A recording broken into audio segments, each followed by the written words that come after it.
forget everything you have learned online about trauma and give me just a little bit more than 2 minutes to make you incredibly knowledgeable about what trauma is and what trauma is not.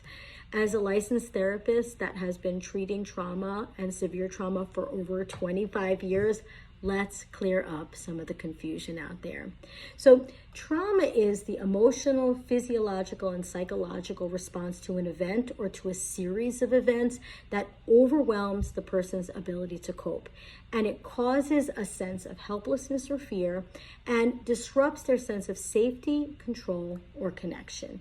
So there are two main categories of traumatic events. There's big T events and there's little t events. Big T events threaten your life or safety. This includes physical or sexual assault, natural disasters, war or combat, serious accidents or injuries, or witnessing violence. And little t traumas are much less obvious, but can still be deeply impactful.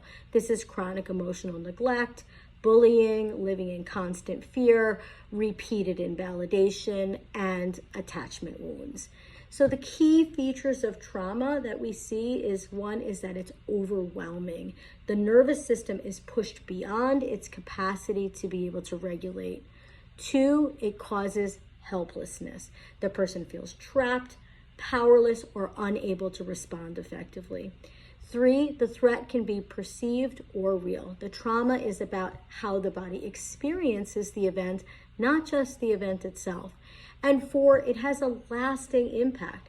The trauma may change the way the person thinks, feels, behaves, sees the world, or how their body functions.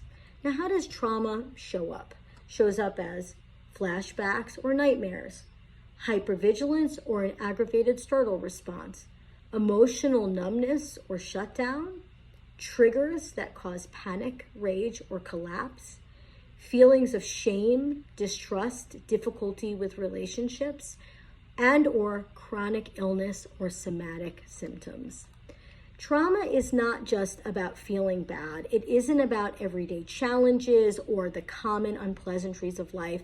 In fact, we really shouldn't water down the word trauma by using it so liberally now to talk about just the everyday challenges or the things that are hard in life. We should reserve it for when we're talking about these big T and little t traumas. And traumas alter your physiology, your worldview, your sense of self. And the good news is that can be treated. Trauma is treated with evidence-based therapy